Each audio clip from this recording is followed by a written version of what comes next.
Winning at Blackjack is a presentation brought to you by Home Study Publications.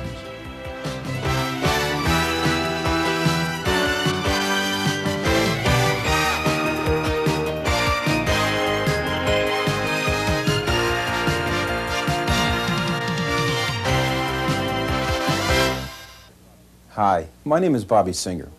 You are about to view portions of a seminar that I will be giving to an audience, instructing them in the art of playing winning blackjack. I really hope you'll enjoy it. In fact, I'm sure you will. It's very exciting, it's a lot of fun, it's also very educational. Sit back and relax, because I will assure you as sincerely as I could possibly say it, that at the end of this production that you will have a full understanding of what it takes to play winning blackjack.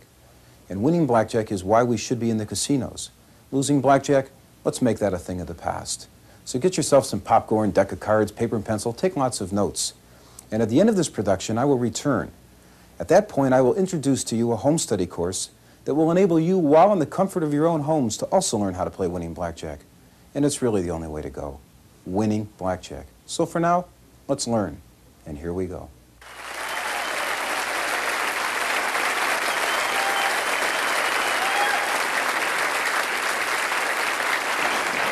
I stand before you very humbly, and all I at this point will say is thank you very much. I am convinced that when I stand up in front of these crowds and these audiences and we talk about blackjack, the people actually attend a program like this believing that I'm going to say the way that we play winning blackjack is we turn around 3 times and we raise our right hand. I will assure you it's just a little bit more complicated than that. But tonight, it will be my obligation to you to instruct you how to simplify it all. But as far as me, let me quickly tell you that I started playing blackjack, ironically, in Detroit, Michigan, back in the early 50s. That's more than 30 years ago. And I first headed out to Las Vegas in 1958. And I had a very interesting experience. I had won a great deal of money playing blackjack in backroom games in Detroit. I headed to Vegas with $3,000 in my pocket, and this was in 1958, and returned home with about $3,000 less than I had started with. Now, I had a real difficult time in understanding how I could go to Las Vegas and lose when I'm winning all of this money in the backroom games. It's a different game. It was my intelligence against other people that I played with in backroom games, and we created the rules. In fact, it was a game we called Pot 21, which is a derivative of the game of blackjack. But in the casinos, it's you against the enemy, and they have the preset rules. So we learn to attack and we learn to play against them. People believe that as a professional gambler, I probably just stepped off the Mississippi Queen. I should have a long, thin cigar with, visors and garters and all that other stuff. I'm a family man, I don't smoke, I don't drink, and I'm even a religious individual. Not that all that matters. I just happen to have had an unusual occupation. I'm very proud of the fact that I'm married to the same woman for 26 years. I have 3 grown children, only one of which is here tonight, which shows you the other 2 are not out of money yet.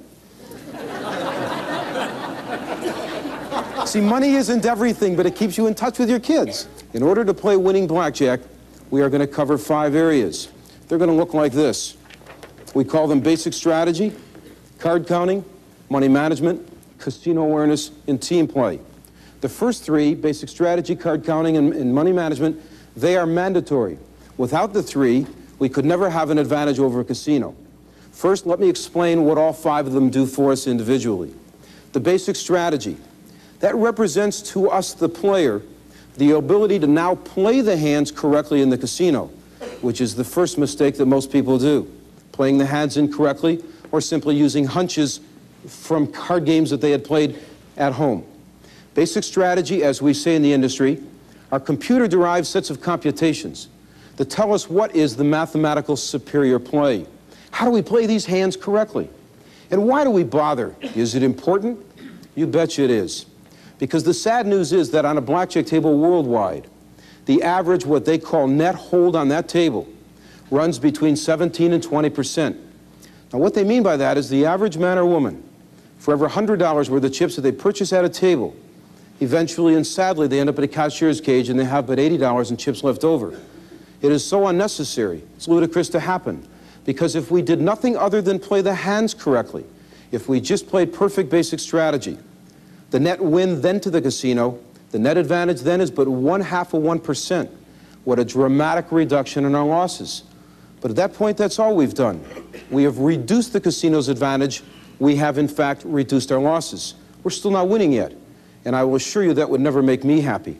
So we get into the second step, which is the card counting. And that's the exciting way to play blackjack. There's no other way to play blackjack. First of all, it's so easy that anybody can do it. So we take advantage of it. Card counting simply means that prior to the next hand being dealt, we, the player, we will have knowledge. And we will know before that hand is dealt, does the dealer have the advantage or do we? And then we let common sense take over. If in fact the dealer is going to have the advantage, well, we bet less money. If we're going to have the advantage, we bet more money. And we then let math take over. At the end of the day, we will have lost more than half the hands betting less. But we will have won more than half the hands betting more. It's the spread between that low bet and that high bet. The greater that we can separate the two, the more and the faster that we will win from the casino. But you will, again, I assure you, understand in detail exactly how it works before we ever leave here tonight. Now we have basic strategy, which reduces the casino's advantage. We then have card counting, which takes the math and puts it on our side of the table. But now we have to bind it together and we have to make it work. So we get into the third area, and that's called money management. And I can make no bones about it. That is the most difficult area that we will cover. It is the most taxing on us mentally, but it's the most necessary. Without it, we have no program at all. And in money management, we are never, and I mean never, utilizing any form of a betting system. I will assure you that there is no such thing as a betting system that could ever give me or anybody an advantage over a casino at any game, including blackjack. We throw them out the door. What money management means is betting in relationship to advantages, in relationship to factors. Upon calculating a bet, we must consider three factors before we could ever make a bet. The first is, I ask myself, what is the count? Because that would be the only way that I would know who has the advantage. Now I know if I'm going to be betting more or less. The second thing that I have to take into consideration is my bankroll. I could virtually be sitting at a table alongside another individual. We have identically the same set of circumstances, but our bets are not identical because we have different bankrolls. When we have an advantage on a hand, it doesn't mean we win that hand. It means we win most of them. When we are at a disadvantage, it doesn't mean we lose that hand. It means we lose most of them. So when we are, in fact, determining the count to determine where the advantage is, we have to consider what our bankrolls are at the same time. And there would never be a time, I mean never, regardless of the advantage that we might have, where our bet could possibly exceed 2% of what we call an entire personal bank. You'll understand what I mean by that later on in the program also. To begin with, what does it do for us? It eliminates the potential of ever, as a gambler, ending up in a world that we sadly refer to as gambler's ruin. I'm sure none of you have ever been there before. Hopefully after tonight, none of you will ever have to be there. We consider when making a bet the count, the bankroll, and how deep into the pack are they dealing us from. Those are the three vital factors when it comes to placing the bet. What money management then has done for us is it's taken the basic strategy, which is how to play the hands. It's taken the card counting, which is the knowledge. It binds it together and it allows it to work. We then cover two other areas. One is called casino awareness, and I've been told in the 20-some-odd years that I've been playing professionally that this is the area that I have the greatest amount of expertise. It is certainly the area on the lecture tour that I have the most fun with. We will also cover tonight what is called team play. And in good conscience, there really is no other way that I could ever suggest to anybody that they play blackjack. Team play. Boy, it does so many things for us. It allows us to have another individual to practice with, which allows the learning episode to be quicker and to be more fun. But then it allows us to attack the casinos together for the potential of winning the greatest number of dollars in the shortest period of time without, as we say, being detected in the casino as card counters. Because the casinos have the right in the United States not to deal us. They advertise that they in fact deal everybody, but that's not really the truth. So it's my obligation to not only teach how to play winning blackjack, but as we then say, how to get the game on. So the other side of the table never in fact knows that we are card counters. Well, that is what my expertise is all about. I did not invent playing winning blackjack. I give credit to very brilliant people like Dr. Thorpe and Julian Braun and Lawrence Revere and educators that wrote about playing winning blackjack 25 years ago. I was in the right place at the right time. And I took the knowledge and I understood what they were talking about and writing about, and I made it happen. And then over 20-some-odd years, I expanded their theories and created new techniques into this world that we refer to as casino awareness. But what I very much enjoy taking credit for in the marketplace is the process that we created to educate people. We approach it with the attitude that, number one, we have to first teach you the logic of why it works. Because if you really understand why it works, then what you have to learn becomes so much easier. And then we combine it all by educating you with drills and exercises, because learning is repetitious. And as we complete all of these drills and exercises, the pie just kind of comes together. We see it happen, we feel very confident, and we can then go out and attack the casinos. We attack it with the attitude of, how much can we win? Because that's a lot more fun than it is sitting in a casino and losing. And if you show me an individual that's losing in a casino telling you that they're having a good time, I'll show you a good actor. Because I will assure you, it is no fun to lose in the casino. And why do people lose? There are 5 basic reasons why people lose in a casino. Number one, and I started to talk about earlier, is the individual that takes the game from home with them into the casinos, where they play hunches. This game is easy. I always went for my friends. But then in the casino, it becomes a whole new attitude. I think I should do this. This looks like the right thing to do. I bet the dealer's down cards at 10. I don't know how many times I've heard that. We're going to pretend tonight that we're in a casino where they even use decks of cards that have 5s and 6s. The dealer's down card is not always a 10, and hunches could never do anything other than expedite the losses you're sadly already incurring in the casinos. So we learn the basic strategy. So we do not ever have to play hunches. We will, in fact, know how to play each and every single hand. Now, as we go through these cities and we give these seminars, I get a tremendous amount of media attention, which I enjoy very much, forever being interviewed on all of the TV and radio stations and so forth. Well, a couple of years ago, I did a radio talk show in Portland, Oregon, and something happened to me on that show that I've not only never forgotten, I've continually used this story ever since. But a man called in on the air and said, Bobby, I know how to play this game. It's easy. Every time I sit down, I win. But then what happens is someone else sits down at the table. Because they play so badly, because they don't know what they're doing, I lose back my victory and lose a little extra, and what can I do about that? I very quickly, and I hope politely, responded with, sir, I'm not in the air to offend you, but I have to ask you a question. You've already stated how great you can play this game, therefore let's put you into a casino. You were just dealt an ace and a 7. You look up in the dealer's up cards at 2, what would you do? And the man responded. I said, you have an ace and a 7, the dealer's up cards at 3, he responded. You have an ace and a 7, the dealer's up cards at 4, he played that hand. We played the whole hand. We played the ace 7 against every potential up card the dealer could have, and I then said, sir, with that one hand, well, you just made 6 mistakes. Aren't you a little worried the other people at the table are concerned about how you are playing your hands? What's the bottom line? People enjoy justifying their losses, and it's easy to blame somebody else. They come home from these trips, and I was doing unbelievable until someone else sat down, and because of them, lost back all of my money.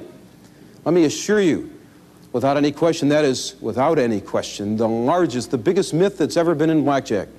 Question usually is presented to me by Bobby, do the bad players at the table hurt the game, third base, or whatever you want to call it. It's a myth, logically and mathematically, regardless of what anyone else does at the table. Obviously, 50% of the time it'll help you, 50% of the time it'll hurt you. That's math. Nobody can change that. It's ironic, though, how when somebody else does something, even if it's wrong and it helps you, nobody ever notices that. But it's so easy to notice when somebody splits picture cards and the dealer's up cards is 6, and because of that, why, you lost all of your money.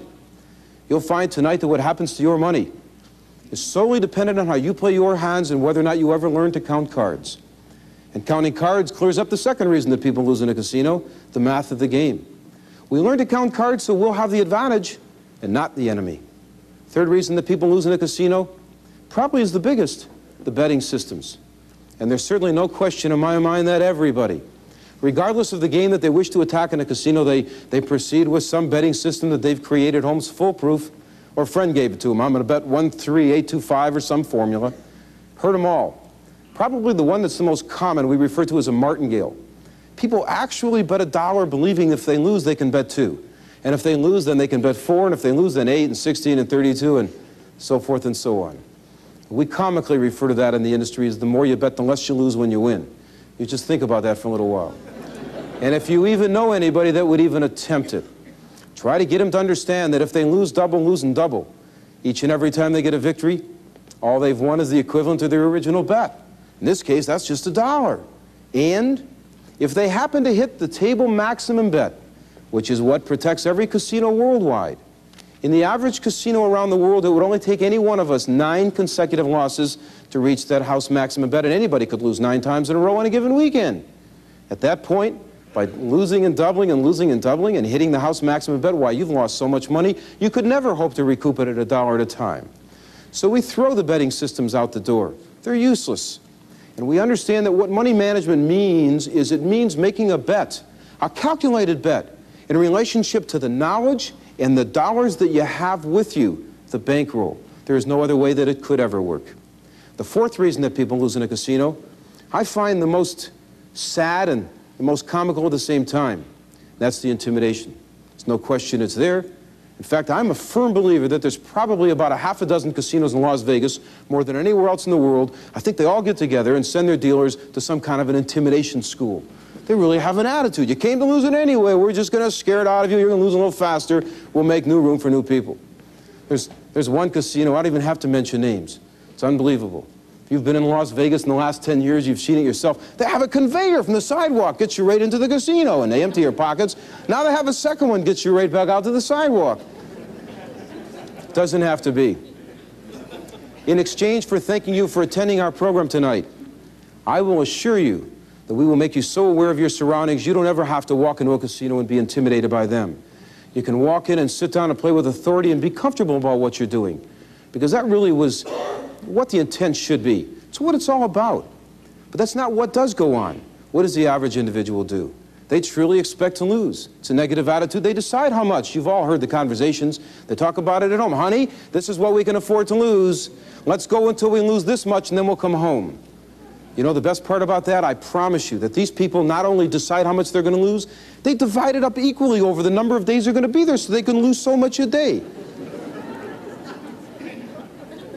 Didn't I do great? This $50 lasted me all night.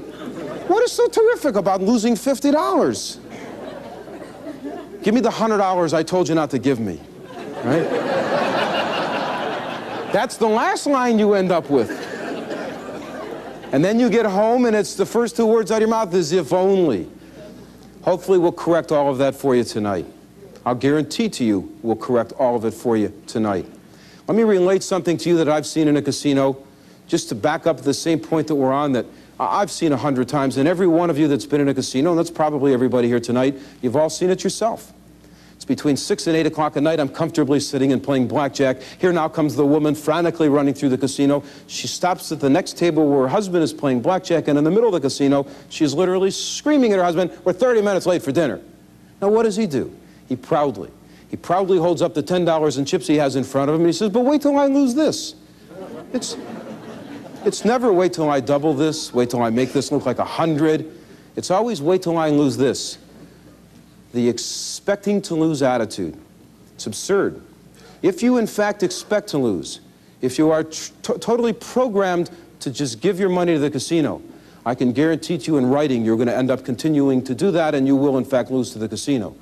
But if you have a positive attitude, well, that certainly does not in fact create the victory for us. But it sure puts us in a frame of mind where we can learn and then, in fact, win from the casino, and that's what we're going to proceed to do. So the first area that I want to cover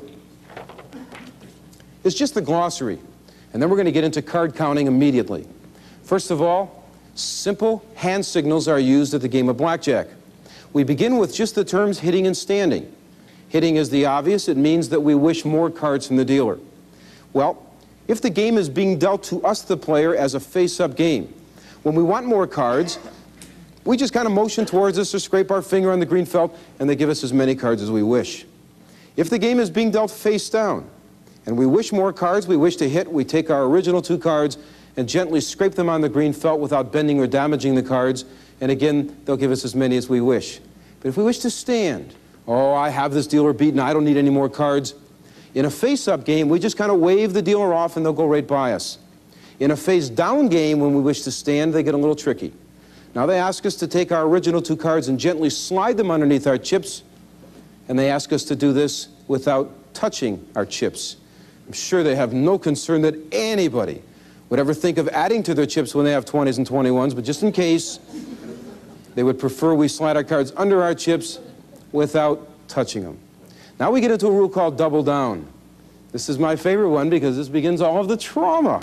Double down is an offensive play. It allows us to win more money in the casino. And yet at the same time, it creates so much trauma in everybody. I don't know how many times I've heard somebody say, every time I double down on 10 and 11, I get a 2 or 3, what's happening to me? As we get into card counting, you'll see how relatively simple it really is. You can double down on 10s and 11s and get picture cards and have 20s and 21s and win twice as much and not even be shocked. Get them because you knew that you were supposed to get them, and that's what card counting does for us. Tells us what to do. Then we get into pair splitting. This is basically universal. In the average casino worldwide, they allow us to split any 2 cards of equal value. We play the first hand until we're complete with it. We then go on and we play the second hand. And if we get more cards of the same value, we may continue splitting in the average casino until we are playing 4 hands. Now, in the majority of the casinos worldwide, when we get a pair of aces, we may split them only 1 time, receive only 1 card on each ace, and if that card is a 10 value card, like a 10 jack, queen, or a king, then that hand is considered a 21, but not a blackjack. There is, of course, a difference. Now what we find, that I find is very sad, is that there are more rules for the game of blackjack. That part's good. The sad part is that in talking to the public, I find so often people don't even realize that they exist at all. First of all, if you were to walk up and down the strip in Las Vegas and take paper and pencil with you, make notes of the rules in every casino, I'll tell you right now, and we're going to cover some of them later on, you would be in for a real shock. There are no 2 casinos on the entire strip that deal the same game of blackjack. Every single one of them is in fact different. They offer various rules. First, we have a rule that we just simply refer in the industry to it as DDAS.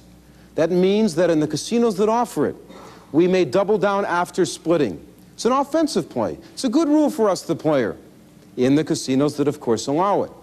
Now, it's a rule that's available in about half the casinos around the world. Atlantic City, all of the casinos that allow it. In Las Vegas, on the Strip, about a handful. What does it really mean? I make a $5 bet. I get a pair of 8s. I decide to split them, put another $5 in the circle, and I'm now playing 2 independent hands. While playing that first 8, the first card I receive is a 3. 8 and 3 is 11. Looks pretty good to me, so I put another $5 in the circle, double down with the 11, and hopefully get a picture card. Doubling down after splitting. Then we have another rule. It's called surrender. That's a very interesting rule. Surrender is available in about half of the casinos around the world, but in the United States, very few. We seek out casinos when possible where they offer surrender, but only as card counters.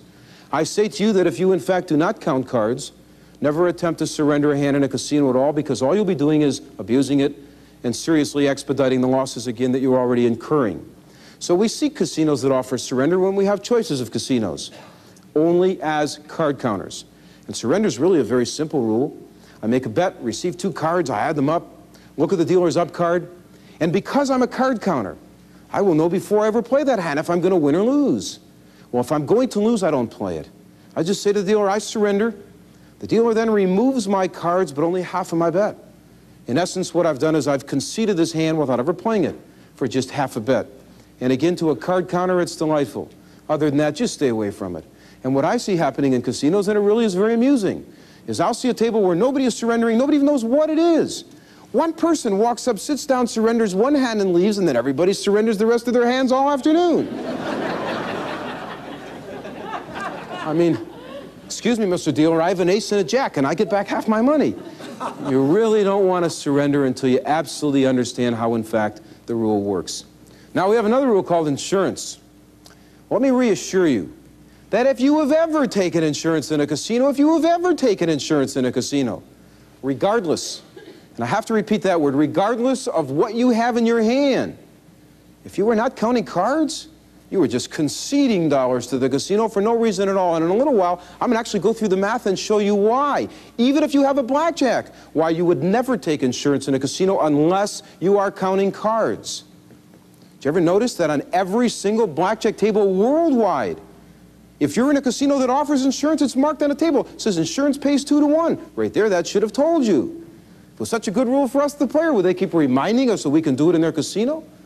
Well, I've never seen a green felt says you can double down or split pairs in our casino, but they all say insurance pays 2 to 1. First of all, the word insurance is where they get you. By creating the word insurance, what does it make you do? Makes you think of your hand. It's not even the issue. Your hand has nothing to do with it at all. What the dealer is saying when they have an ace up is, we offer insurance, meaning that they're asking you if you want to bet whether or not he's going to get a picture card. And if you're right, he'll pay you 2-to-1. It's a bet. It's another bet.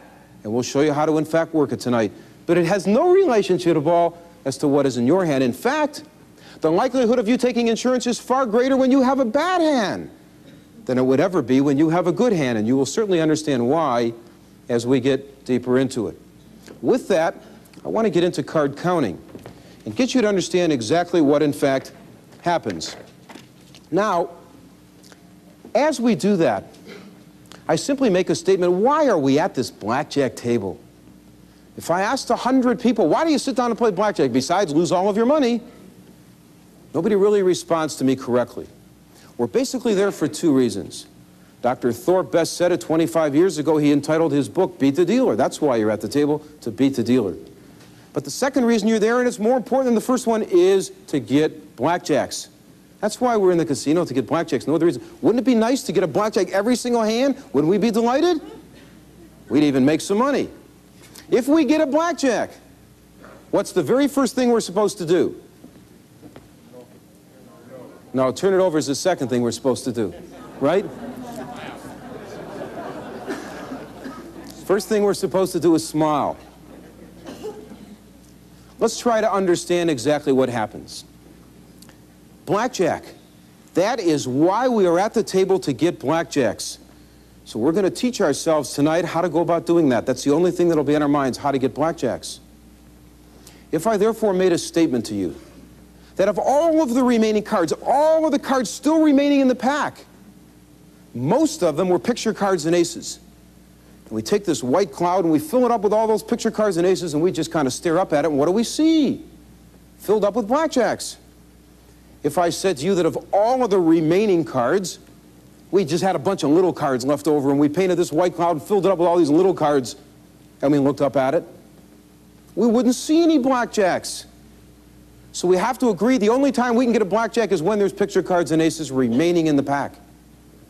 And we can even become more dominant with that statement and say that if there is an abundance of picture cards and aces remaining, there is a greater likelihood that blackjack will happen right now. Because what is a blackjack? A blackjack is an ace coupled with any 10, jack, queen, or a king. So if we knew that there was an abundance of 10s, jacks, queens, kings, and aces remaining, we would know there was a greater likelihood of a blackjack happening right now. But then we have to make another statement. Can't the dealer get that blackjack? You betcha the dealer can get it. But that means if the dealer can get it, so can we. To be exact, it couldn't be anything other than 50-50. We're protected by a theory in math called the law of large numbers. Over a given period of time, we, the dealer, have to equally share in blackjacks. Nobody could change that. That delights me, because that puts money in my pocket.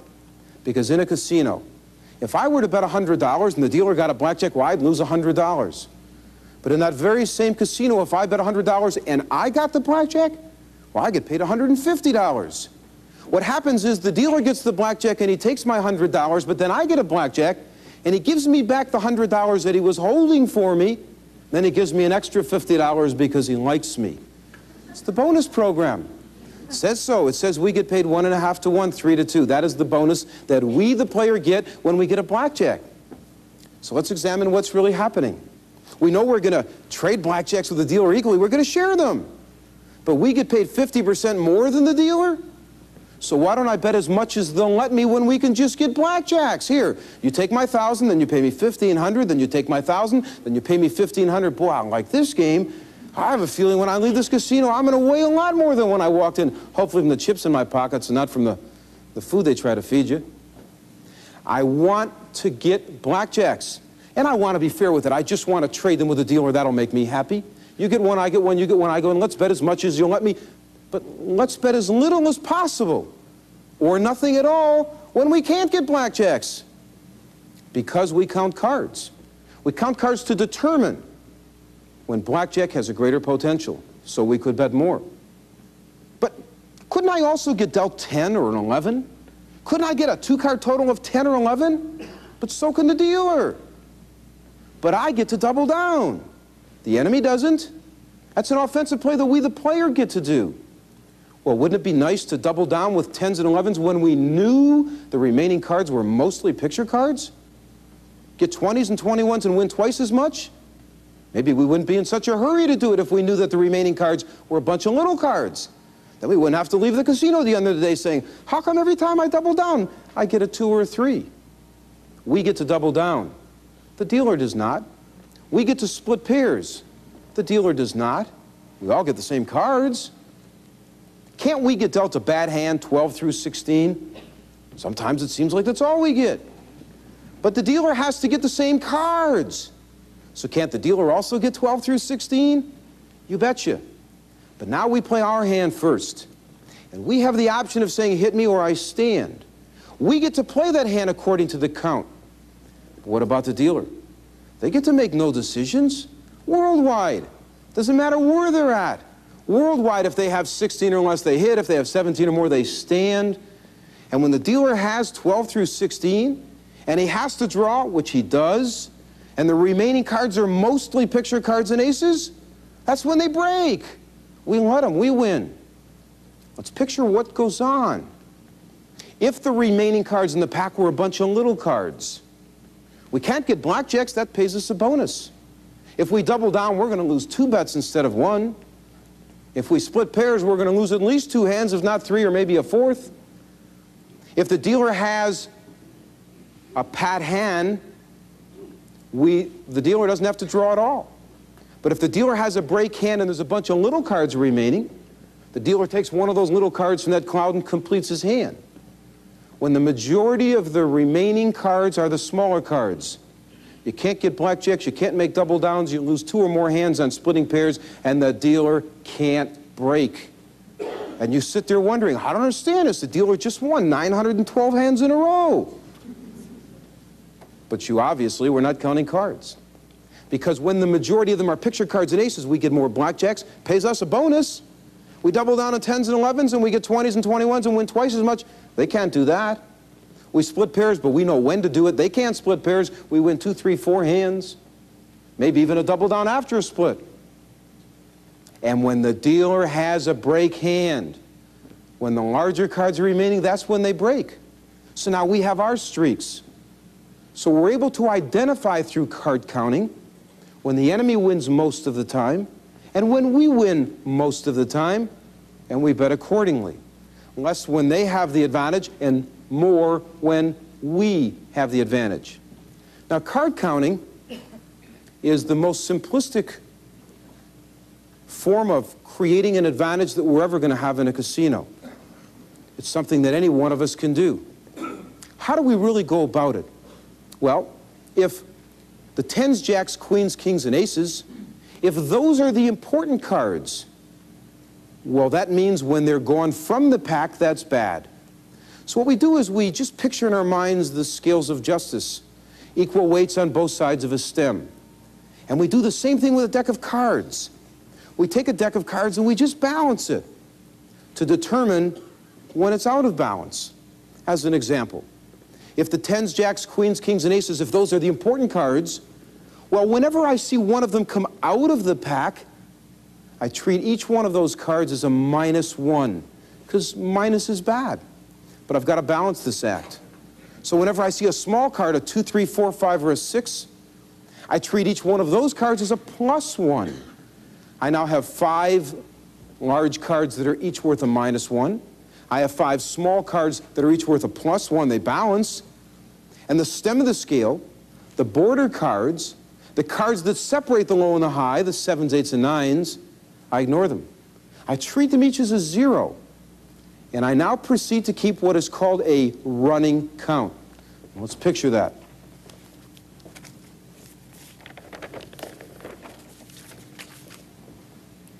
First I see a 2, so I say to myself +1. Then I see a 3, and I say +2. Then I see a 6, and I say +3. And then I see another 6, and I say +4, and another 3, and I say +5. Then I see a picture card, and I go back down to +4. Then I see an 8, so I'm still at +4 because I ignore 8s. Then another little card, and I'm back up to +5.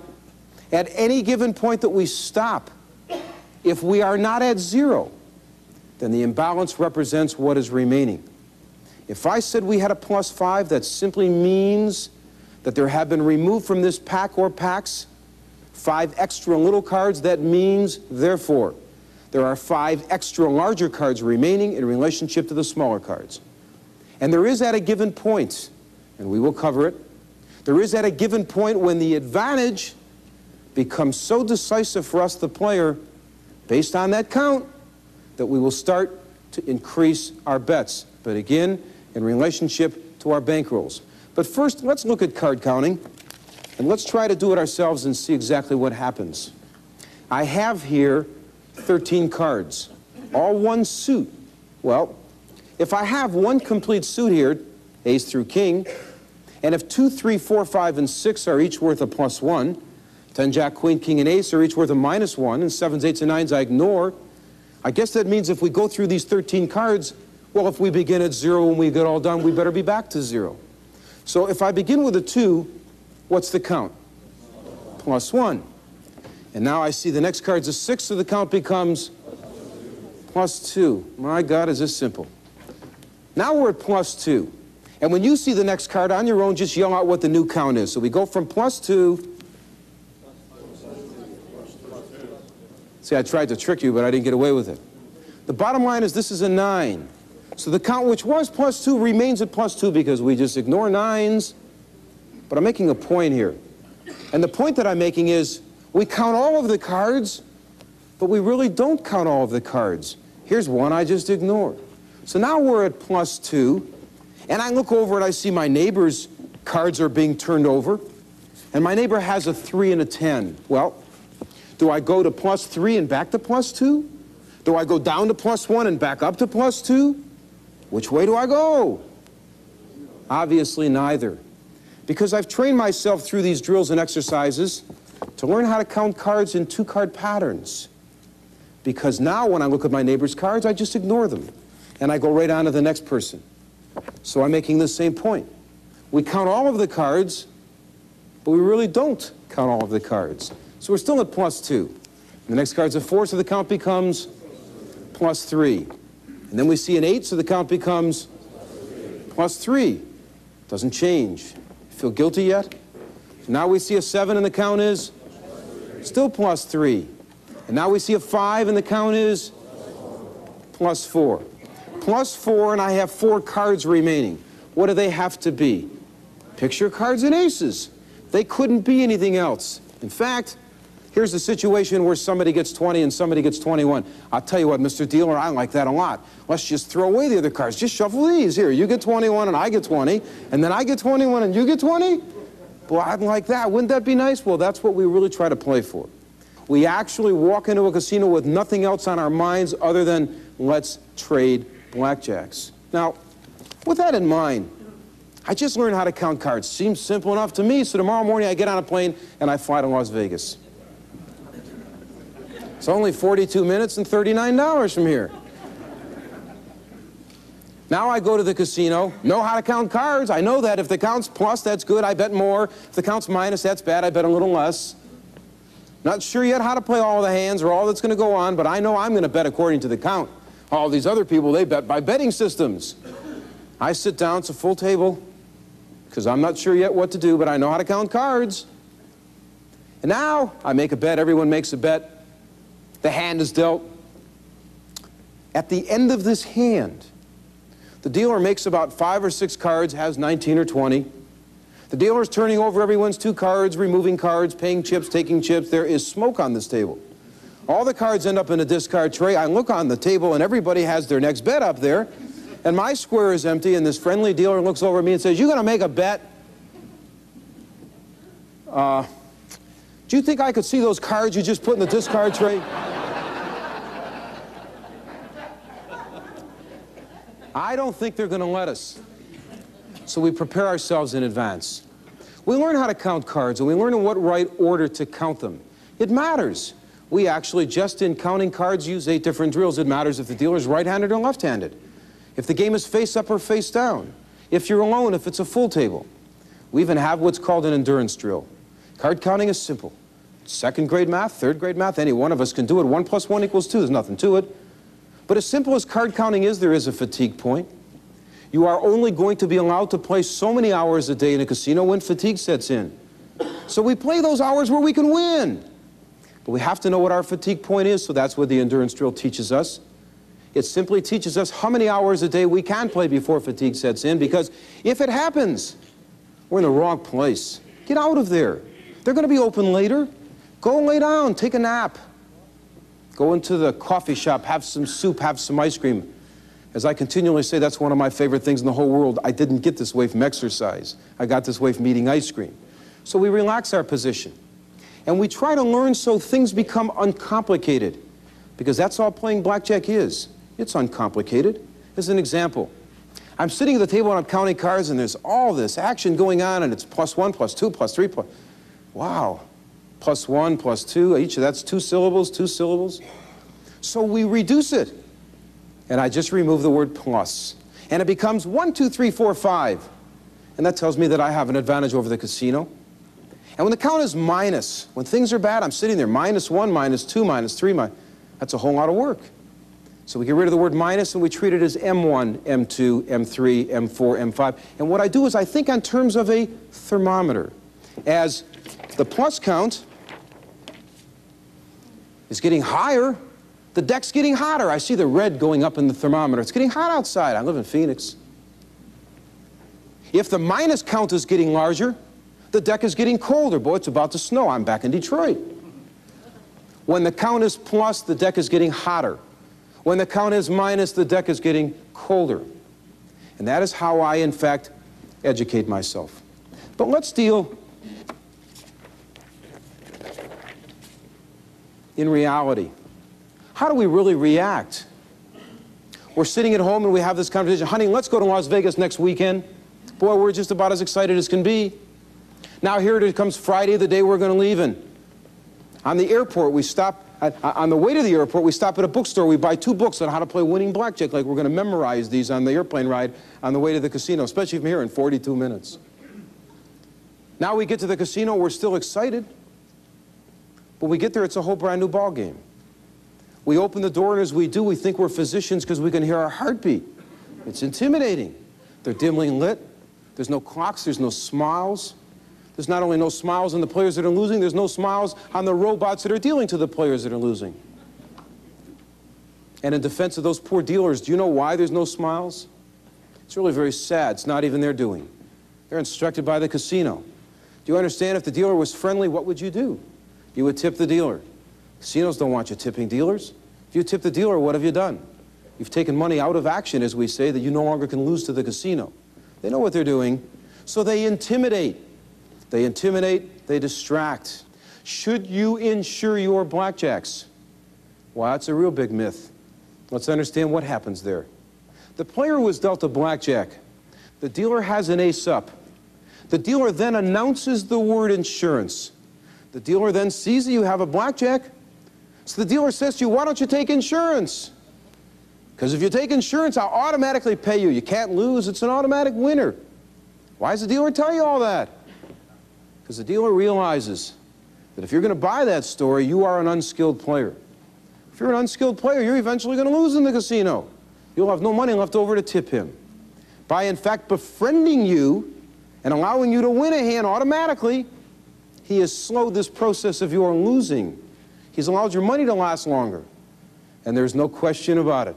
4 out of 5 people immediately on the very next hand make a bet for the dealer. The dealer simply is soliciting a tip. Just let's examine the math and see how it works, and you'll see why you really should not have done that. And we can examine the math on any hand. First of all, why is it they say to you that if you insure a blackjack, it automatically pays even money? You win. Because that's what it should pay. It's math. Works out that way. As an example, when we place a bet, in this case, let's assume it's $10. I'm dealt a blackjack. The dealer has an ace up. The dealer announces the word insurance, and at this point, the dealer is saying that I am allowed to make another bet, which can be as much as 50% of my original bet. Well, my original bet was $10, so I'm now allowed to make a $5 bet that the dealer will end up with a blackjack, and if I'm right, it'll pay me 2 to 1. So let's walk through that. I have a blackjack, I bet $10. I made a $5 insurance bet. The dealer has the ace up. The dealer ends up with a blackjack. Well, if the dealer has a blackjack, so do I. We don't exchange any money. It's a tie. But I bet insurance. Pays 2 to 1. I made a $5 bet, so I win 10. Same as my original bet. Let's assume the dealer doesn't get a blackjack. Well, I was wrong with my insurance bet, so I lose $5. But I have a blackjack. Dealer doesn't. Pays 1.5 to 1, so I win 15. 15 less the 5 I lost on insurance is 10. Either way, it's 10. So if you say, yes, I want insurance, you'll win exactly what your bet was. With that in mind, let me make a 1-unit bet. And I say, yes, I want insurance. The dealer will pay me 1 unit. It's math. We can't change that. Let's assume I've done it 13 times. Well, I will have been paid 13 units. Can't change that. But now let me go back into the puzzle and take those same 13 hands and say to the dealer, no, thank you. I don't want insurance. I came here to gamble. What's going to take place? If the dealer has an ace up 13 times, logically, mathematically, the dealer should have under that ace 1 time another ace. Once a deuce, once a 3, a 4, 5, 6, 7, 8, 9, 10, jack, queen, king. Well, that's easy enough to see. That means that 4 of the 13 times that dealer has the ace up, underneath it will be a 10, jack, queen, or a king, and the dealer has a blackjack, so do I. We don't exchange any money. The hand is a tie. But the other 9 times, well, the dealer can't have it. Now, I do, they don't. I get paid a bonus, 1.5 to 1. So the math is easy. How much is 9 times 1.5? Why, it's 13.5 units. Where'd I make more money? I made more money by saying, no, thank you, I came here to gamble. Besides, if you already have a blackjack, it's even more difficult for the dealer to get one because you've removed a picture card from the pack that he needs to get. I am forever watching people insure 20. People are dealt 2 picture cards and they take insurance. Can't even imagine what they're thinking of. You realize what they're doing? They're now making a bet that the dealer is going to get which they have taken that the dealer needs. You try to say that sometime. Let's look at the math on that hand because we can do it with any hand at all. I was just dealt 2 picture cards. The dealer has an ace up. Let's assume, I don't know what card counting is, can't even spell it. I've just seen 3 cards. My 2 picture cards, the dealer's ace. Well, if the decks come with 52 cards, that means underneath that dealer's ace, there couldn't be but one of 49 other cards. Well, the decks come with 4 tens, 4 jacks, 4 queens, and 4 kings. So that means they come with 16 10-value cards. I already have 2 of them. There's only 14 left. So the math on that hand is simple. It's 14 over 49. The bet only pays 2 to 1. It's a horrible bet. And please understand and always remember, that's all it is a bet. The word insurance simply confuses the issue. Makes you think of your hand. Just always remember, it's not the issue at all, it's the dealer's hand. And will he have a blackjack? We have lots of ways of knowing that, and we're going to cover at least 3 of them tonight. First of all, one way we know when the dealer has a blackjack is through an insurance table that tells us exactly when it is correct mathematically to take insurance based on the count, the dealer's probability of having a picture card in the hole, because it pays us 2 to 1. But I don't care what's in my hand, I care only what the count is. I'm going to show something to you right now that I'm going to exaggerate up here so all of you in the back will see what I'm doing. But this happens on a blackjack table in front of you every time you go. Whenever the dealer has a picture card or an ace face up, he peeks. Well, that means if his up card is a 2 through 9, he doesn't peek. That means that all cards that have a value of 2 through 9 could never get peeked at unless they're face down underneath a picture card or an ace, like so. Well, at the end of 5 or 6 hours, especially on a humid day like we experienced today in Phoenix, you just take that card and you gently settle it on the green felt in front of you. You're going to find that that card has a bow in it. We refer to it in the industry as a volley or a boat. There's no other way that that card could ever look. And picture cards and aces face up, they peak, so turn it face down, and you now have what we refer to as boats and bridges or mountains and valleys. There's no other way that this card could ever look. With that in mind, let's look at just one area where that might be slightly helpful. The dealer has an ace up. The dealer announces the word insurance. We're counting cards. The count is plus. And then to top it all off, that dealer's ace is rocking back and forth on this card here. Excuse me, Mr. Dealer, let me get this whole thing straight. You're trying to tell me you'll pay me 2 to 1 if I guess whether or not your ace is about to fall off that card it's rocking back and forth on? I'll be happy to take the 2 to 1 when the 2 to 1 makes me money. But that's the only issue. Not, in fact, ever what is in my hand. Now, we learn how to count cards. So the first thing that we do is we learn how to count cards without moving our lips. So we learn how to count cards without moving our lips, and we sit at tables on the end. We're going to sit down alone, but there's always the potential somebody sits down after us, so we sit on the ends, first or third, because we can do several things now. Number one, we can count cards in a straight line without moving our head. If we face the dealer, well, we'll find ourselves playing tennis after a while. So we sit on ends. Secondly, the warp on the card. Well, if I'm sitting on the end, I can see the warp on the card, but if I face the dealer, I lose the warp. So I sit on ends to read the dealer's whole card. I sit on ends to count in a straight line. Now, I learned to count these cards without moving my lips, and now I get to the casino. I'm all excited about this. But the reality is, it really is very intimidating. The no clocks, the no windows, the no smiles. And as if intimidation were not enough, now they create and throw these distractions at you. I mean, there's one casino, there's people in there playing blackjack, and somebody is flying over their head in a trapeze. I never could understand how anyone could think in there. Or what about those pretty cocktail waitresses? You think that's an accident? Anybody here ever served what you thought to be was a free drink by a 60-year-old bald-headed man? I guarantee you haven't been. Now, I want to play alone against the dealer.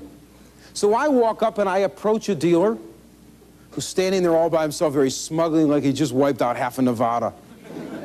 I sit down, I want to play some blackjack here. First thing that I do is I order a gin on the rocks. That's a marvelous trick. I will assure you, because I promise you, I have never learned how to drink. Now, there alone, I sit at this table with this gin on the rocks, and somebody else sits down right next to me. I'm back on that same casino where there's 35 empty tables, and somebody sits down right next to me. What are they doing there? You think a casino's intimidating? You never sat down at a blackjack table next to me. I'll guarantee you I am 3 times more intimidated in a casino, because I really don't want you there. But if you can't get the hint, I promise you, I'm going to get even. You see, when the count is minus and you're at a disadvantage, you're going to lose. That's history. I see no reason to shove my dollars across a casino table with no direction. I just kind of relax in my chair and say to the dealer, I don't feel too lucky right now. Deal me out for a little while. Let them get all of the bad cards. Or I may slide my chips up to the square in front of me and say to the dealer, could you watch my space for a moment, please? I'm going off to the men's room. Or if I'm really in a good mood, I run off to the ladies' room. I pour my drink out and I fill it up with water, and that's why I ordered a gin on the rocks. Now I have a glass full of water. When do I go back to the table? When they're shuffling the shoe. I can't even imagine why anybody would sit down in the middle of a shoe. Just another 20 seconds, another 2 minutes, whatever it might happen to be. A little patience, a little tolerance, a little discipline. It's all it takes to win money in a casino. We create all of the avenues of discipline. The more of these that we adhere to each of the tables that we go to, the greater the victory is going to be. And that's important to us. Let's think on terms of this is real money in a casino. So now they're shuffling, I sit back down, I drink my water right down, order another gin on the rocks. After a while, they're just convinced that I drink a lot and I go to the bathroom a lot. But I play blackjack on my terms. I mean, they give you chips.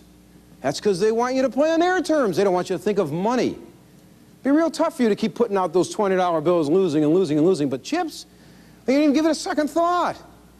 I mean, I see people go to a table and buy $100 worth of red chips. They lose $90. They leave the table with 2 red chips. They think they did good. They take them home like they're souvenirs. That's real money. Or I watch the players tipping the dealer. That's my favorite. I watch a player tip the dealer, and I stand there and I analyze their play, and sometimes it takes me 60 seconds to realize that this person learned how to play blackjack that morning. Why are they tipping the dealer? It's because they're intimidated. They're hoping his dealer is going to talk to them. Well, I will assure you that if you're an unskilled player in a casino, you're going to lose. Nobody's going to give you the money back. There's not a reason in the world to tip the dealer. But as card counters, why, it's endless the number of reasons that I would, in fact, tip a dealer. You see, the dealer gets paid on the average of $38 a day, average casino worldwide. However, that dealer gets more than $100 a day in tips. Well, that comes from us. If I make an occasional bet for that dealer while playing an occasional hand, that dealer is going to take home more money. He knows it. They know that. Therefore, and with good logic, what now is the last thing in the world the dealer wants to be doing? Shuffling cards. Do you understand, when the dealer is shuffling cards, that dealer is not taking home any money because I'm not playing any hands.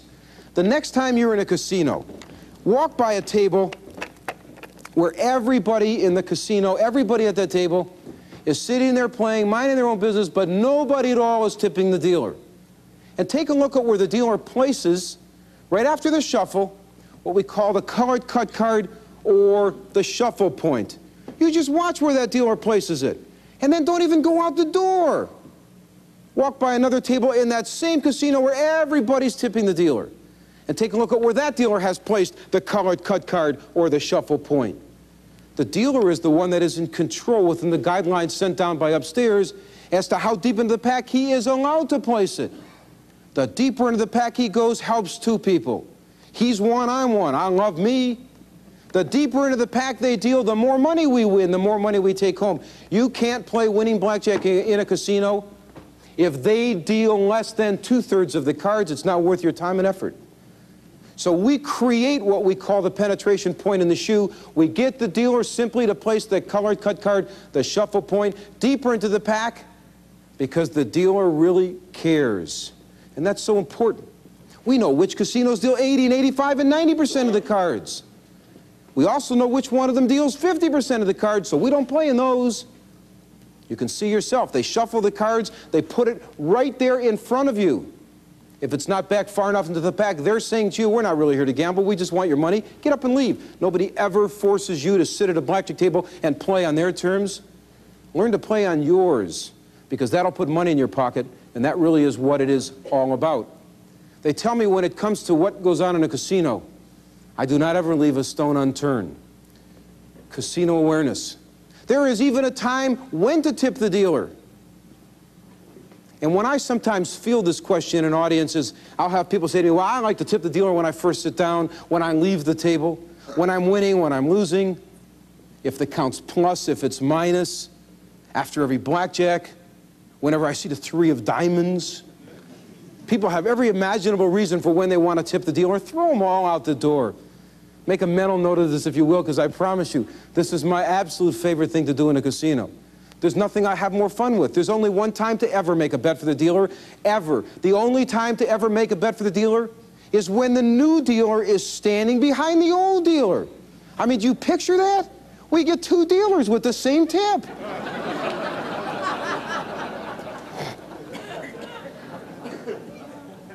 Did you ever notice what happens when the old dealer leaves the table? He claps and he gives you one of these. He's showing the new dealer at the table who is doing all of the tipping.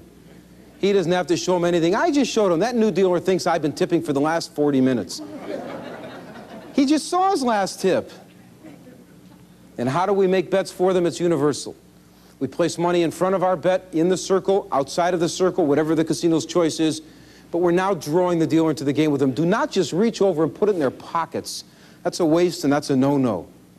Unless they're women dealers, sometimes it's all right to do that.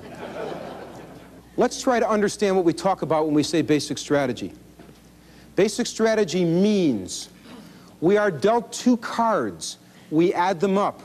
We look at the dealer's up card and we have to respond. We make a decision. We now say the way we play this game are with computer-derived sets of computations that tell us what is the mathematical superior play.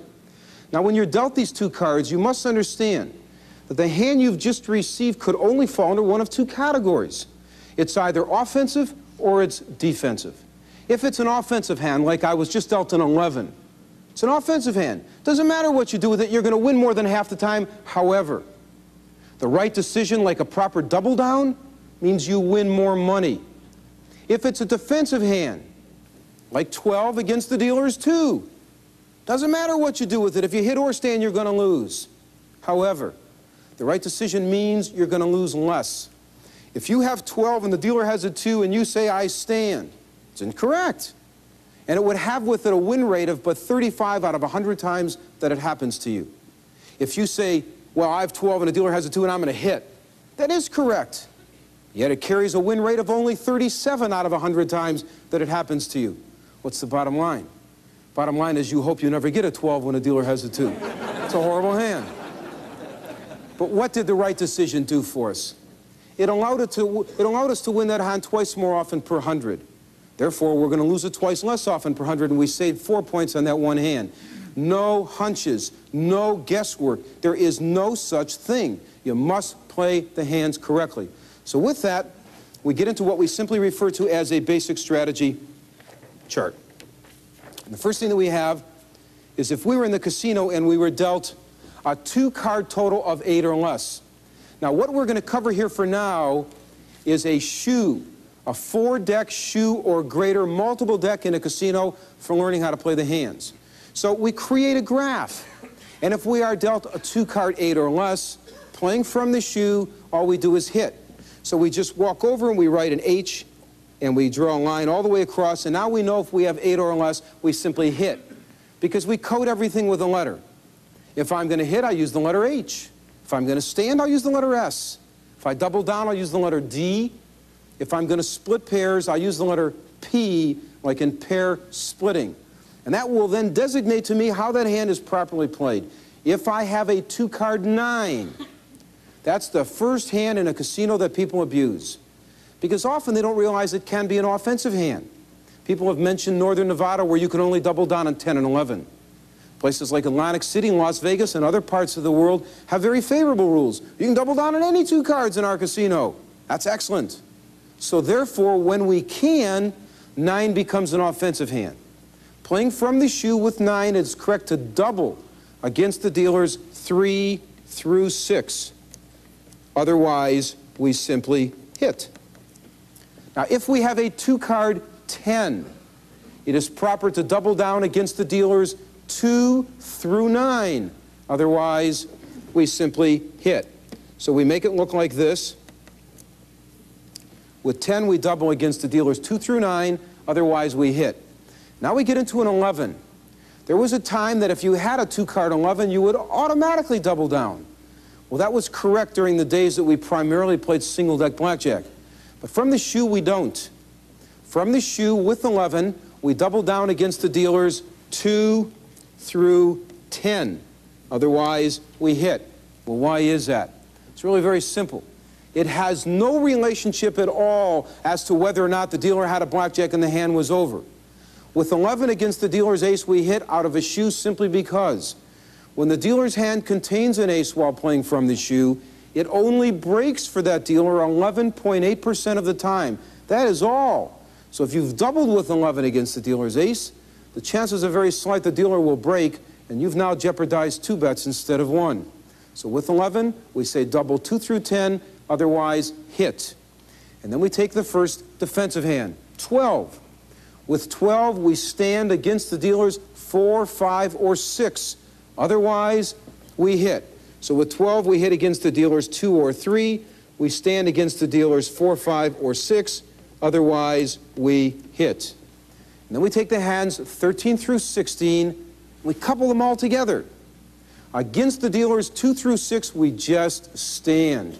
The dealer is now in a break position, so we allow them to. But with 13 through 16, against the dealers 7 or greater, you must hit.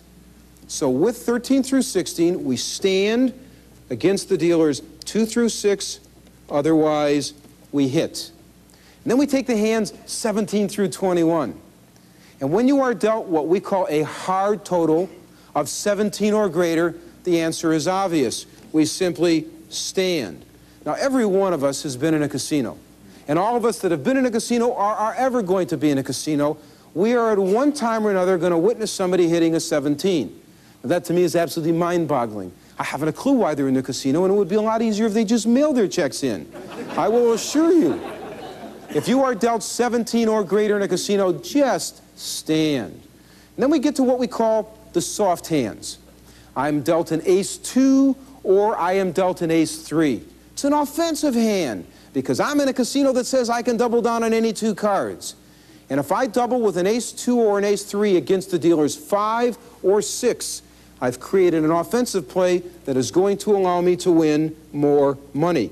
Other than that, simply hit. And if I am dealt an ace-4 or an ace-5, it is correct to double against the dealer's 4, 5, or 6. Otherwise, you are to hit. And then we go from there and we get into ace-6. Ace-6 is the first what we call soft hand that we see people readily abusing. And generally the reason for it is people will treat the ace as 11 and they add the 6, 0, 17. Isn't that great? And they stand. Well, let me tell you that whether you count cards or not, it's immaterial. There would never be a time that you would ever stand with an ace-6. First of all, stop and think about it. You can't win with that hand unless the dealer gets to 22. Now, if you have an ace-6, you have now what we're going to refer to as an offensive hand, and we're going to double against the dealer's 3, 4, 5, or 6. Otherwise, we are going to hit. So there would never be a time to stand. We double against the dealer's 3, 4, 5, or 6. Other than that, we simply hit. And then we go from there to ace-7. There is no single hand that is more commonly abused in a casino than an ace-7, and I'm referring to any casino in the world. More people play this single hand wrong than any other hand.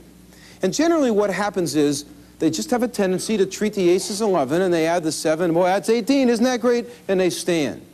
Well, let's first discuss how great that is. The dealer's average non-breaking hand is 18.23. So maybe we ought to reanalyze what we have. In addition to that, the dealer may look down at you and say, you have 8 or 18. That's not correct. We have both 8 and 18. Therefore, to not confuse the issue, to properly identify the hand and to properly learn how to play it in the casino, all we do is we treat the hand by identifying it by saying ace, and then the sum of all of the other cards in that hand. In this case, ace-7. It's all I have. And then I attack. Against the dealer's 3, 4, 5, or a 6, I double down. It's offensive. I'll win more money. Against the dealer's 2, 7, or 8, I stand. But against the dealer's 9, 10, or an ace, boy, I sure don't stand, I hit. And let's think about what we do there. We have an ace-7. The dealer's up card is a 9, 10, or an ace, and I hit. Why? I could only receive one of 13 cards. If I first receive an ace, a deuce, or a 3, well, I would improve my total to 19, 20, or 21. If I, in fact, received a 10, jack, queen, or a king, any one of those 4 cards, I would still have 18. I've changed nothing. Now, immediately we can see that 7 of these 13 cards we could receive either don't change the hand at all or they improve it. The other 6 cards just fall into another category. As an example, I have an ace-7 and I hit, and I get 5. First reaction is, boy, I've taken 18 and destroyed that hand. You were going to lose anyway. What I've done is I've now taken an ace-7, hit it, gotten a 5, I have 13, and I can now draw a second or a third or as many cards to beat, as we say, the dealer's 18.23.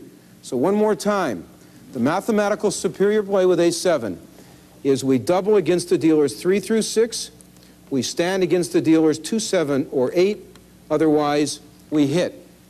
And then we get into, of course, ace-8 or ace-9, or of course an ace-10, which is a blackjack, and the obvious is that we would stand.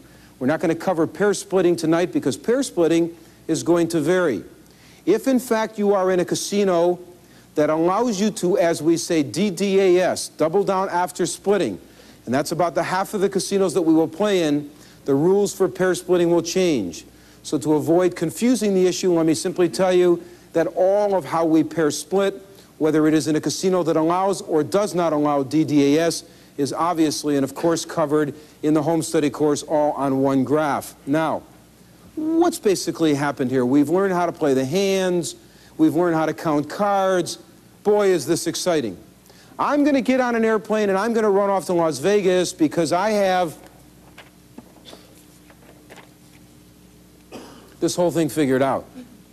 But you must understand first that If you walk into the casino and you sit down to play blackjack and you're dealt a 12 and a dealer has a 2, and you say, well, let me see, with 12 I stand against the dealer's 4, 5, or 6, otherwise I hit, so I should hit.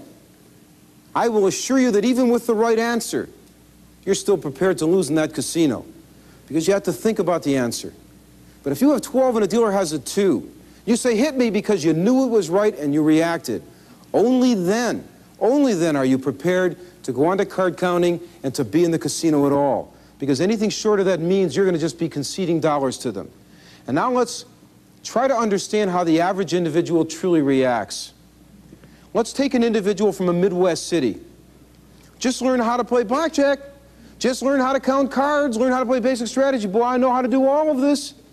So what happens is they get up in the morning and they get on an airplane and they fly to Las Vegas. But let's examine the entire procedure. By the time you get up in the morning and you pack and you've prepared yourself and you've showered and dressed, it's an hour and a half. Now you drive to O'Hare Airport, that's an hour. Now you've got 2.5 hours in this day. Place like O'Hare, you should be there an hour and a half before the plane leaves, assuming it left on time. Now you've got 4 hours into the day, and now you fly to Las Vegas for 4 more hours. And that's bumpy. You've got 8 hours in the day. Now you get to McCarran Airport. You couldn't get out of McCarran Airport in less than an hour and get to your hotel. Now it's 9 hours. If everything in your day went perfect, from the time you got up to the time you landed in your hotel room, it was 9 hours. And what do people do? I can't even believe it. They run to a table to give them all of their money. Go to sleep. Take a nap. No, it's tough to believe, but when you get up, that casino's going to still be open. Put yourself in a good frame of mind. You can't walk up to a table and start playing this game fatigued right off the bat. You want to prepare yourself. You know, we think back to that movie called The Hustler with Jackie Gleason and Paul Newman. And they were shooting pool, and Jackie Gleason went into the men's room, and he put on powder, and he washed his face, and Paul Newman sat down on a couch drinking JTS Brown, and the rest was history, who won the matches. You've got to prepare yourself, pamper yourself, make yourself feel good. Just take a nap. Now, we understand what really is going on in the casino. Now, here's basically what's going to happen. I know that I've learned how to play winning blackjack. Boy, it's simple enough. I understand it all. I can play the hands. I can count the cards. I know I'm going to bet according to the count. And I have a terrific idea besides. So what I do is I get on this airplane. I fly to Las Vegas. I get off the plane. I get into a cab, pay them extra to rush me to a casino. Now I walk into the casino, and I walk up behind a table where just a couple of people are playing, and I'm going to be a spectator.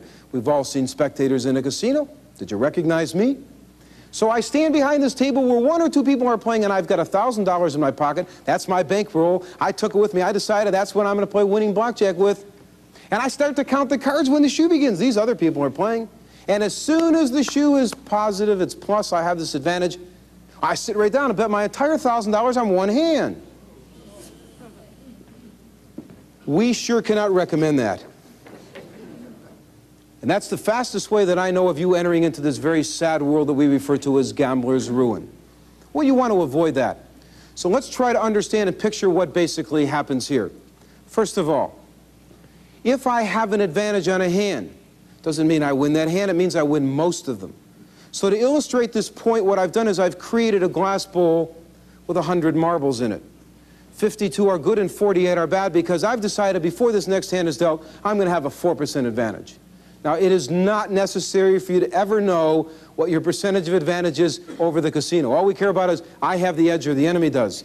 But to illustrate the point, we've made this a 4% advantage. Well, what does that really mean? If I bet my entire $1,000 on one hand, I could reach into this glass bowl and pull out one of the bad marbles, and that's called gambler's ruin, and you're out of business. Terminal greediness gets you nowhere in a casino at all. If you had won the money, you probably would have gotten barred, so either way you lose. The bottom line is we play within relationship to our bankroll. Let's assume I was only making $10 bets. Well, I can play about 100 hands an hour. So if I had that advantage for the entire hour, when the hour was over, I'd be ahead 4 more hands and I lost, I'd be ahead $40. I can live with winning $40 an hour, making $10 bets in a casino. That'd make me happy. You have to let it happen. There is no other way that it can happen. I do not ever paint any pretty pictures for anybody of things that cannot take place in a casino. We have one paragraph that really sums it all up. You will have less than a 1% risk of ruin and greater than a 99% chance of doubling your bankroll. And that's the ultimate goal, doubling what we considered to be a bankroll. Every one of us have heard this man say, you know, I was winning all of this money and I lost it back, but it didn't matter, it was the casinos anyway. I don't even believe when I hear somebody say that. I win that money, that's my money, and I'll tell you what, there's no way in the world they're going to get it back from me. That's in my pocket and I'm gone. Doubling a bankroll is the goal. So we accomplish doubling the bankroll, and we have many ways of doing that. First of all, as a card counter, please understand that your advantage to the casino is dramatic. Your win rate will average 7.3 out of every 10 times that you sit down at that table. It's great. But that also means that you're going to lose 2.7 out of every 10 times that you sit at that table, and you better be prepared for that. Now, it's real nice to know that I can win 3 times more often than I'm going to lose, but I have occasional losing sessions. So I have to learn to deal with that. How do I go about that? What I first do is I establish this game plan that I will adhere to under all circumstances. I'm going to go to Las Vegas. I'm going to be there for 7 days. By the 4th day, we've doubled this bankroll. That's terrific. It's difficult to understand, but I'll tell you, those last 3 days are spent relaxing at the pool, going into those gourmet rooms, seeing their wonderful shows, or getting on an airplane and going home with the money. But there is no way that I would go back into the casino. Why not? This man's such a good player. Why doesn't he just play and stay in the casino? You ought to bring a sleeping bag with him. Because we set out to create a goal. The goal was to double the bank, and we've accomplished what we went out to do. We played Monopoly, we won the game. We have Boardwalk and Park Place. We won the game. There is nothing more traumatic to the program than having already established the victory of doubling the bank and then going back into that casino, and on your very next session, you have a losing session. That will destroy everything, that defeats what you went out there to do. So we leave town with the money. And let's picture how this works. Number one, just so we can all see it, let's establish a set number of dollars as what we call a bankroll, and we're going to call it $1,000. Now, we term them. The $1,000 is what I've decided I'm going to set aside for playing winning blackjack. Now, even though these are dollars and you will have an advantage over the casino, they should never be dollars that you cannot afford to lose. They should always be dollars that you can afford to lose. Never grocery money, never rent money. I have an advantage. I've taken $1,000, I've put it into the bank, and I've tabbed it personal bank. Now I'm ready to go to Las Vegas. Well, I don't run and grab the $1,000 out of the bank. I go get half of it, $500. I already know I can't lose the other half. Now I take the $500 with me. And I get to the casino. And unlike the masses, I do not run to the table and just distribute the dollars across the tables. I do go to take a nap. And when I awake and I go to the table, I take but $100 with me, based on that $1,000. 10% of the overall personal bank, and 1/5 of what is called a playing bank. The $500 I took with me is called a playing bank. But now $100 goes to the table with me, and that is called a session bank. And while I'm at that table, I'm going to either double a session bank or I'm going to lose a session bank, one or the other, and the game is over for me. Because we calculate the bets in relationship to the bankroll. And never, at any time, can my maximum bet, regardless of the advantage, never can it exceed 2% of the overall personal bank. So that means if I started with $1,000 and I ended up at the table with $100, under no circumstances, no matter how great the advantage is, can my bet ever exceed $20. It can't. And if you exceed it, you're going to lose in a casino. Now, with that in mind, let's assume the worst first, and I lost this session bank. I get up from the table, I go into the coffee shop, we discuss that, I relax, I have something that's soothing, I put myself back into a good frame of mind, I make sure I'm all right, and I readjust my bankroll. Now it's not $1,000, it's only $900. So when I go back to the table, the most that I could bet would be $18. But had I won while I was at the table, and I win 3 times more often than I lose, my bankroll would have gone to $1,100, $1,200, $1,300. Well, my maximum bet's $26. What am I doing? I'm betting in relationship to not only the advantage, but within the limits of my bankroll at the same time, eliminating all of the risk and creating only the advantages of gain. And that's all I'm interested in doing in a casino. Now, I can understand all of that. And I can see what my maximum bet is. Well, what's my minimum bet? Let's discuss that. How do we, in fact, win in a casino? We win because we play the game of blackjack, we are card counters, and we bet according to the count. I understand that. Seems simple enough. When the count's minus, I bet less. When the count's plus, I bet more. So with that in mind, if I know what my maximum bet could be, of course I will get there as the count dramatically changes, I have to decide what my minimum bet is. The first thing that you must understand is that under no circumstances can card counting be effective for you unless the difference between your low bet and your high bet is at least 4 to 1. And by that I mean this. If through the created formulas of money management I'm making $2 bets when it's minus, that means I must average $8 or more when it's plus. If I'm making $5 bets when it's minus, I must average 20 or more when it's plus. With that in mind, let's try to determine if we have a $1,000 bankroll, well, where would I go to a table?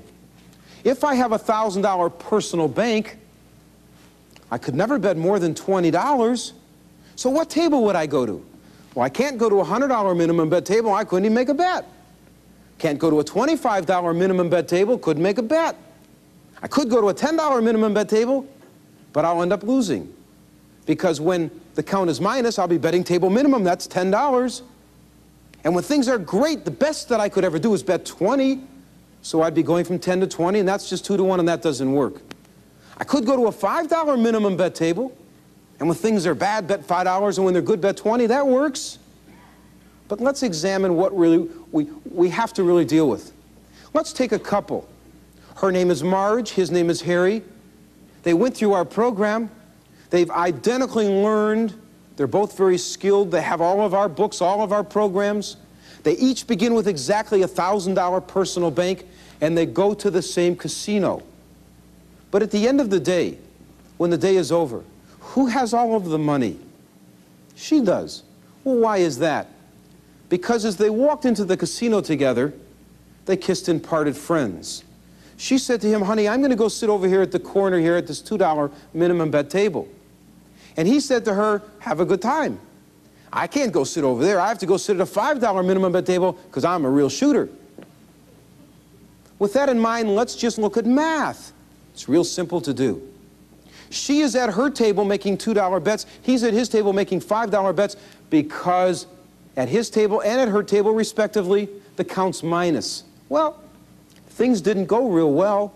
She lost 10 bets, and so did he. So that means she's losing $20 and he's losing 50. But all is not lost. At her table, the count became plus. At his table, the count became plus. In fact, it was so good for both of them, they were both able to make a maximum bet at their tables. Well, they both had the same personal bank. That means they're both of them have the same maximum bet of $20. And things were good because she won, and so did he. Appears now she's even, but he's still stuck $30. But things are still not lost. Count still plus. Still so good that he can make another maximum bet, and so can she. And they both won again. Isn't that terrific? Well, that means she's ahead $20, and he's still stuck 10. Everything's been the same. Do you have any idea in the world how much fun they're going to have that night when they're having dinner together? She won $20 and he lost 10? And they're both opposite ends of the casino. There's one thing that all of us in this room that are married will have to agree on. Even though she was over there and he was over there, still her fault.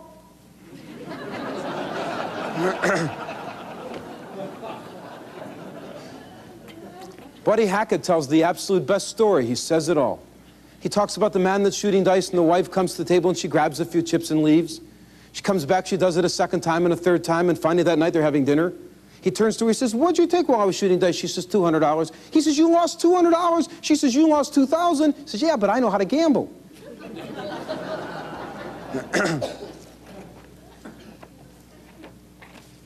I hope the point is well taken. The point is that we cannot allow our egos to get into the way That would be absurd. I see nothing that's so extraordinary about being able to sit at a $100 minimum bet table and have all these crowds watch me, and then you end up with no money left over. I'd rather they watch me drive into the bank. It's much more exciting to me. But I see nothing funny at all about sitting at a blackjack table and losing money. A little common sense, discipline, tolerance, changes. We create, we have winning ways, we win in a casino. Now, I still understand how this counting works. I still understand that if I bet $2 when things are bad and $200 when things are good, well, this would be terrific. If I can afford to bet $2 when things are bad and $200 when they're good because I have a larger bankroll, and when I leave the casino, I'm going to be filthy rich. Table says you can make $2 minimum bets, $200 maximum bets. Sign right on the table says you can do that. Did you ever try to do that in a casino? Sign says you can do it, but they don't let you do it. Because nobody in a casino would make $2 bets and then bet $200 bets. Unless they fell into one of two categories.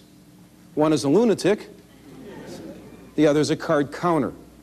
Nobody would bet $2 and then $200, so that's like wearing a tag that says, I guess I'm a card counter. Well, we don't want you to tell them. Yet I want to bet $2 and then $200. So we create team play.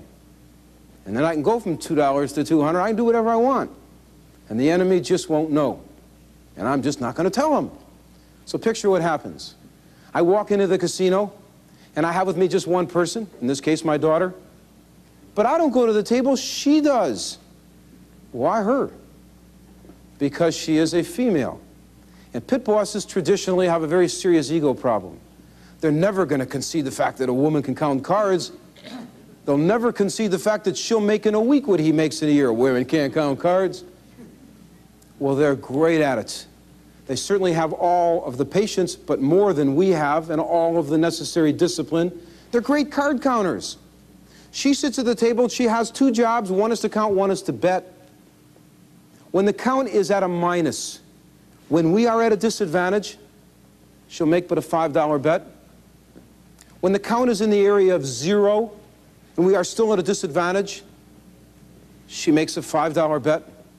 And now when the count is plus, when she has determined through card counting that we have an advantage over the casino based on the count, deck location, and the amount of dollars that we've taken to that casino or that country with us, when she has that very definitive advantage over the casino, she still bets but $5. She reinforces the fact that she's not a card counter. She bores them to death, but she's really quite good. Not only will she remain with a small $5 consistent bet when the count is plus, but at the same time, she tells her father, that's me, a very subtle prearranged hand signal. She scratches her head, and I'm about 20 feet away from the table, resting on a slot machine, just watching her. I buy her shampoo, she still has dandruff.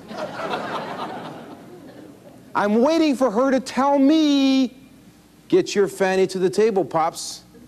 And now I walk into the middle of a shoe. Because you can't do this from single deck, because by the time I got there, they'd be shuffling the cards. But I walk into the middle of a shoe, and I make a very large bet, several $100s. I didn't go from my $5 to several hundred. That was my first bet. I just got there. In fact, if I just got there, and it's the middle of a shoe, I can't be a card counter, can I? Because I just walked into the middle of a shoe. I don't know what the count is. I just got there. And as a card counter, you must know what the count is in order to know how to play the hands accordingly. You must know what the count is in order to know how to bet properly. So how am I going to know how to play these hands or how much to bet? I just got there. Well, maybe I even know the count, because casinos are very generous.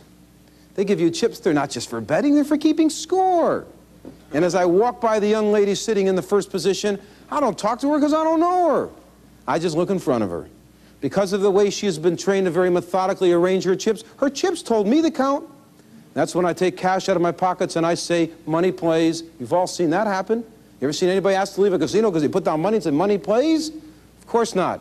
And I'll remain at that table as long as the shoe remains in my favor or until the shoe is over, and then I'm history.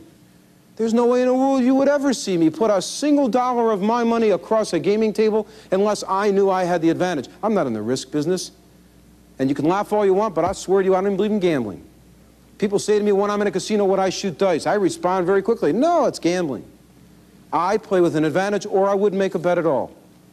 We have already discussed walking in as a spectator. That really is a routine we use commonly. I trained her because many reasons. Number one, we're forced sometimes to be educated in a school system when we're youngsters and we get older, and we have too often a tendency to rebel a little bit and we get a little lazy. We don't like to educate ourselves when we're adults anymore. It's not as much fun. But if I have a teammate to learn with, well, the learning's more fun. We count the cards together, we do a whole deck, and then I leave 2 cards down and I say, what was your count, what was my count? We see who was right. We do that with a whole shoe. We practice together. We do the drills and the exercises, and we learn together because it's more fun. But now we can go attack the casinos together. But now we've won all of this money, and I have all this energy. I want to go play more blackjack. She's tired. She wants to go to sleep. She can do that also.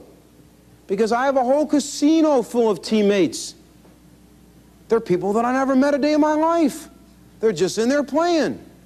We actually train our students to stand at a table pretending they're watching one of their friends at this table, but they're really counting the cards on this table where 1 or 2 people are playing by themselves.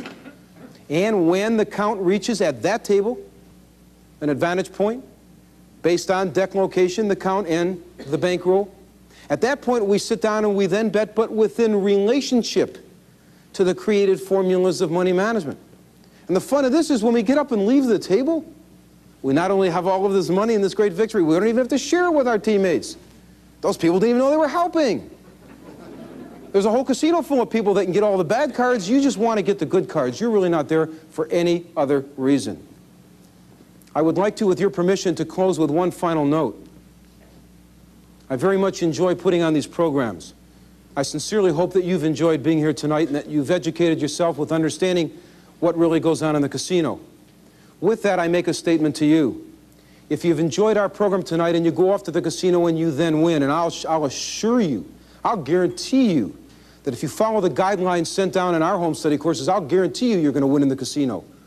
With that in mind, if you would maybe feel comfortable when you return home from your trip, just on your first visit, if you came home victorious, if you wouldn't take 10% of that victory and send it to your local children's cancer center, I will assure you you'll feel great about it, and we'll be delighted. Even send us a note. With that, I end our program with the rule for blackjack, and I simply say good night and God bless you, and I hope you make a lot of money in the casino. So, good night. Thank you. I really hope you enjoyed our seminar, and I will tell you that I have a lot of fun giving them. Now I'm going to take a few minutes to take you through the home study course and allow you to see all of the products and the services that you'll receive that will also allow you, while at home, to learn how to play winning blackjack so you can attack the casinos like I did for so many years, and like now tens of thousands of people literally are playing winning blackjack around the world. First binder that we have contains 2 portions. First, what we call the Step 1 book, and then lessons 2 through 5. In the Step 1 book, we're going to cover in detail all of the basic strategy, so you will have a full understanding of how to play each and every single hand. Now keep in mind that learning is repetitious. That is our expertise, the field of education. So at the end of the basic strategy, in each of the subsequent sections, we have drills and exercises that really tie it all together, because after having accomplished the drills and the exercises, it all falls into place and you will be playing winning blackjack in the casinos.